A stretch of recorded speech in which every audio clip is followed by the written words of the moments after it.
The communities of Cleveland Heights, East Cleveland, University Heights, South Euclid, and Cleveland's Glenville neighborhood are densely urban areas with lots of buildings, roads, infrastructure, and people. It can be hard to imagine that this region of Cleveland's east side over 100 years ago was a place filled with deep ravines, spring-fed streams, and forests.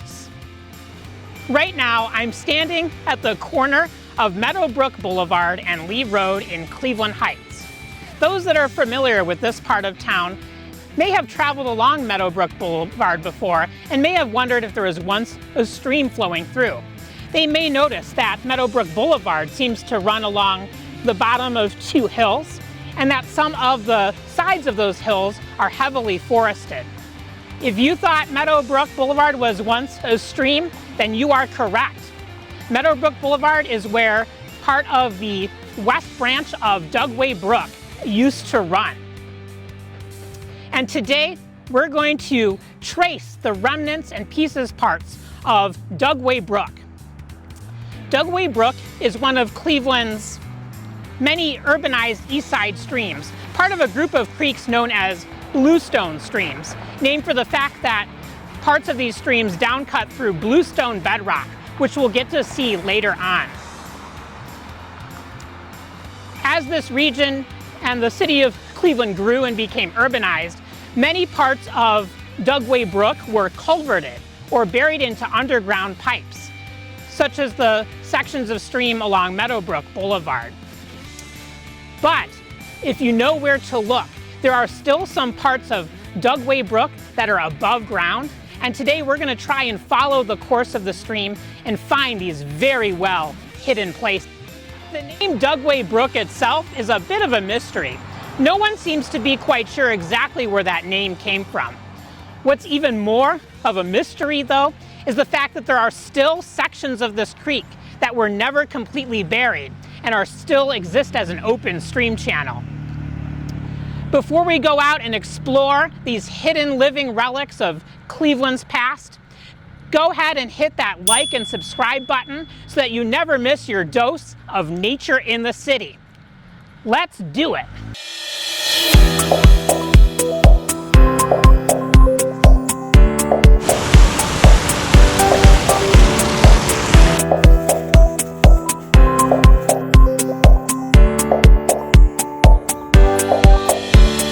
Dugway Brook has two main branches, a west branch and an east branch, that eventually meet together and they go out to Lake Erie near Bracknell.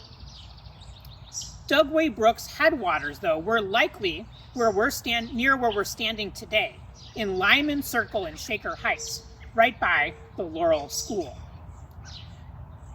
This site is fairly high on the Appalachian Plateau in Cleveland's east side, and since streams obviously flow downhill, it was likely that Dugway Brook, as well as other east side streams, such as Doan Brook and 9 Mile Creek, likely started and had their headwaters here. They would start off as very small seeps and springs that gradually formed larger stream channels. Today, you won't see a stream in sight, as unfortunately, a lot of these headwater streams were the first to be buried, diverted, culverted, and destroyed.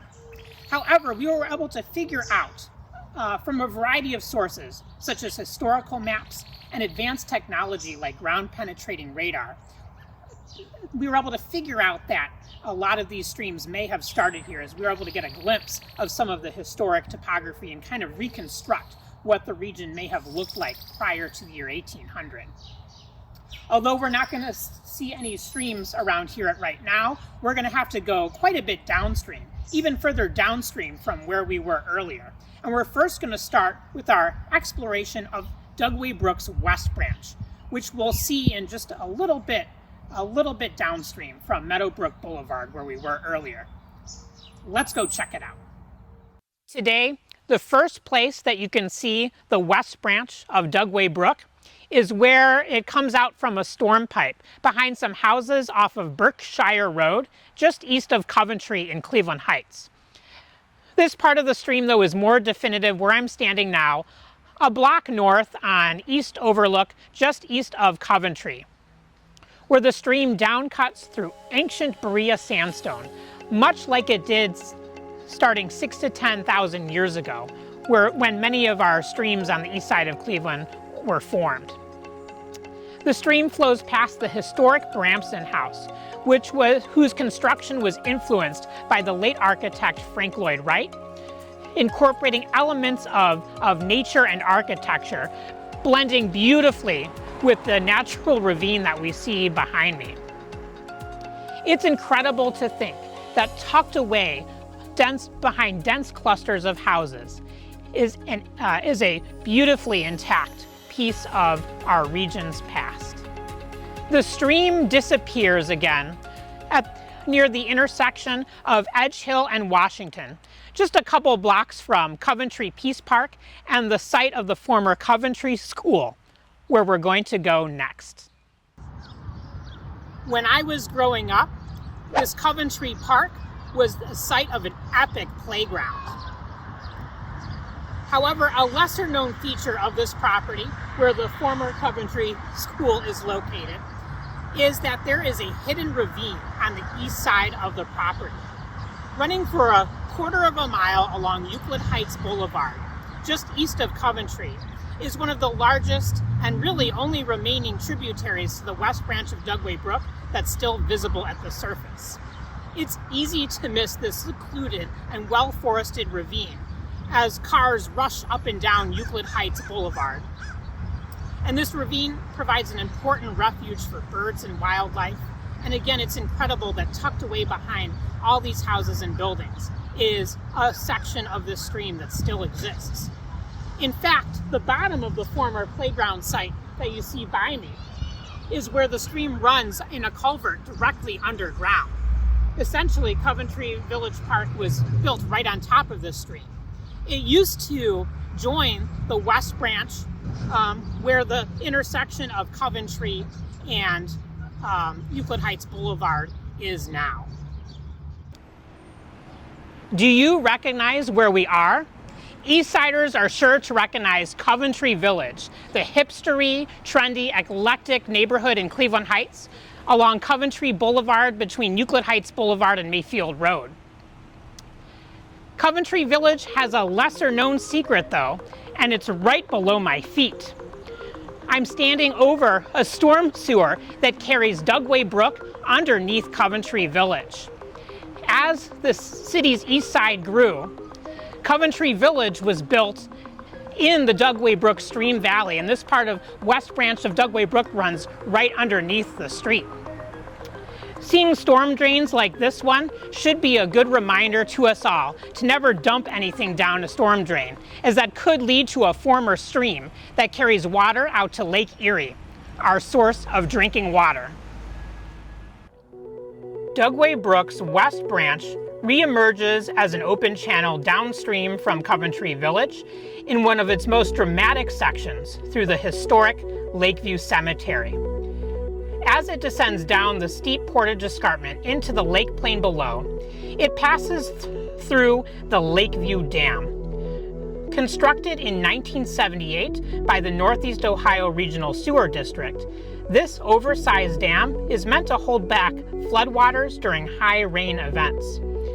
Downstream from the dam is a nature trail where you can admire the serenity of the Dugway Brook stream valley.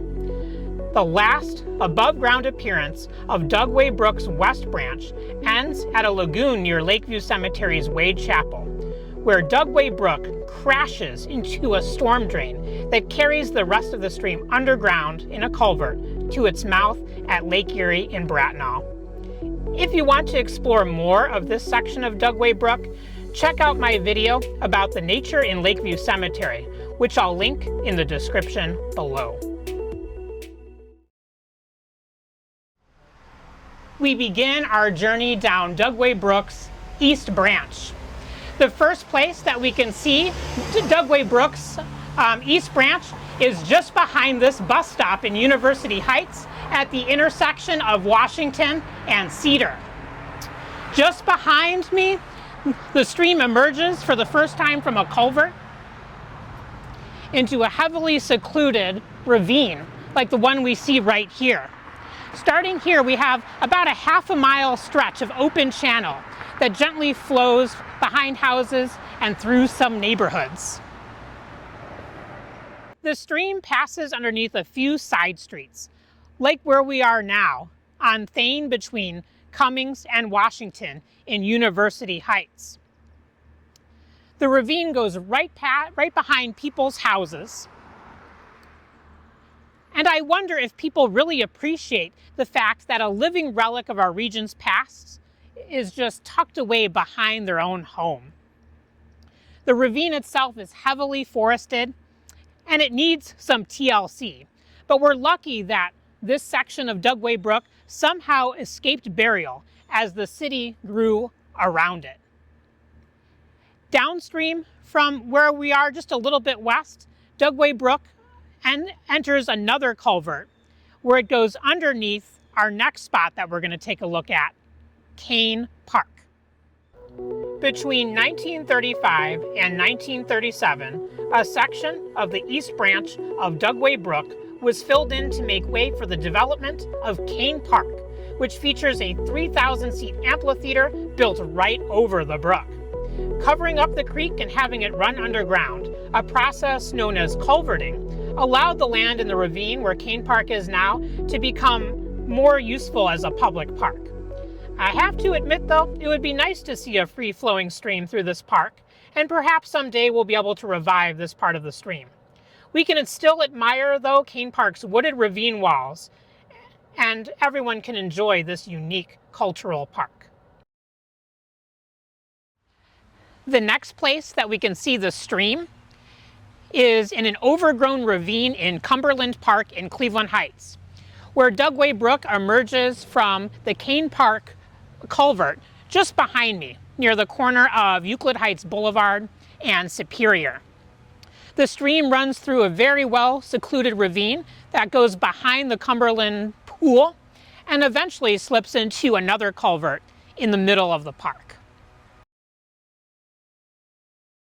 The east branch of Dugway Brook makes its above-ground finale in Forest Hill Park, where it comes out of a culvert just behind the Cleveland Heights Recreation Center and cascades beautifully down Euclid bluestone and Cleveland shale bedrocks. This is one of the best preserved sections of the stream, as these waterfalls and the flow of the water flow almost as they did 6,000 to 10,000 years ago when streams like Dugway Brook likely formed.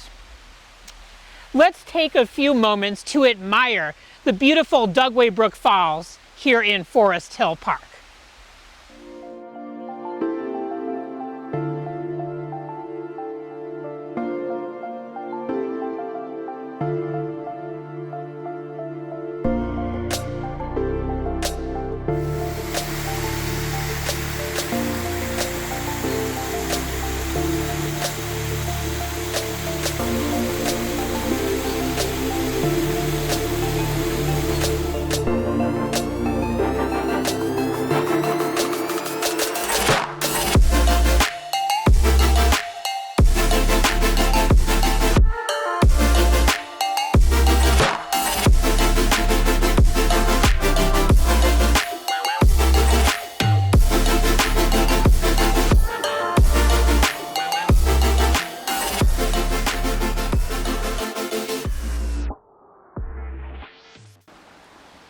This short but sweet section of Dugway Brook abruptly ends here, where it slips into this culvert behind me, and we won't see the west branch again until it comes out at Lake Erie and Bracknell.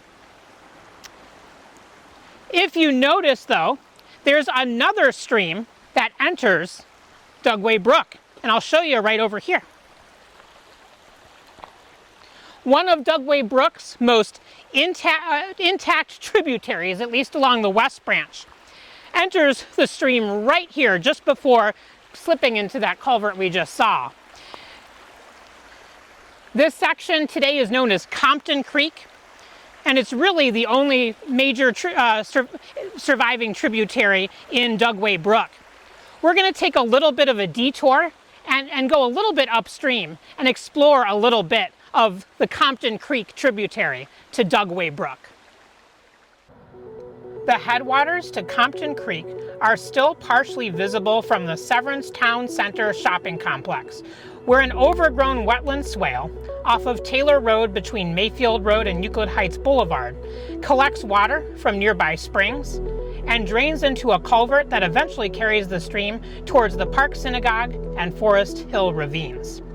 It is not hard to miss this obscure natural feature in a concrete sea of an aging shopping mall. And perhaps one day we can improve the landscape here to further improve water quality and restore Compton Creek's headwaters. Back in Forest Hill Park, there's another tributary to the east branch of Dugway Brook that's still partially visible at the fishing pond in the East Cleveland portion of the park. The pond itself, which was built in 1939, was created when a dam was constructed across a small tributary stream to the east branch of Dugway Brook. In the center of the pond is a heavily forested island that was constructed to serve as a refuge for birds and wildlife. Just below the dam, you can still see a small section of the stream before it slips into a culvert under Forest Hill Boulevard. It eventually meets the East Branch culvert near Euclid Avenue. The two branches of Dugway Brook come together as underground storm sewers in a modest strip of parkland that mainly runs through the city of Cleveland's Glenville neighborhood.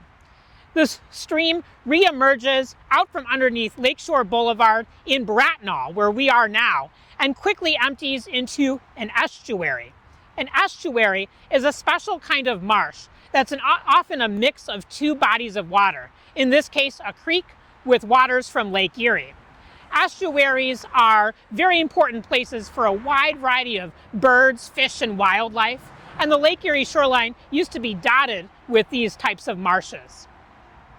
If you're interested in learning more about estuaries and conservation efforts to restore estuaries along Cleveland's shoreline, check out a video by Blue Heron Productions about local efforts to restore some estuaries, including the Dugway Brook estuary, and I'll put that link in the description below. There's also an effort to daylight or bring back to the surface a section of Dugway Brook in the city of Cleveland's Glenville neighborhood, just a little bit south from where we are now. Hopefully these proposed efforts one day will get funded and go through. In either case, it seems that Dugway Brook seems more and more to have a brighter future ahead. Dugway Brook is a reminder of our region's past.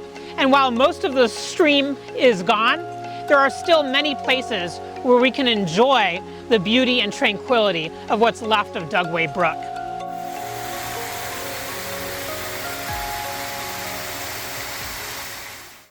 Are you surprised to know that Dugway Brook runs underneath Coventry?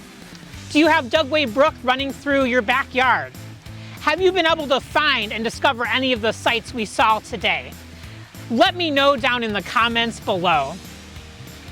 Dugway Brook is a stream that needs our tender love and care, and with the right amount of leadership and local citizen efforts, it's much more feasible than we might think to bring back more of this beautiful stream.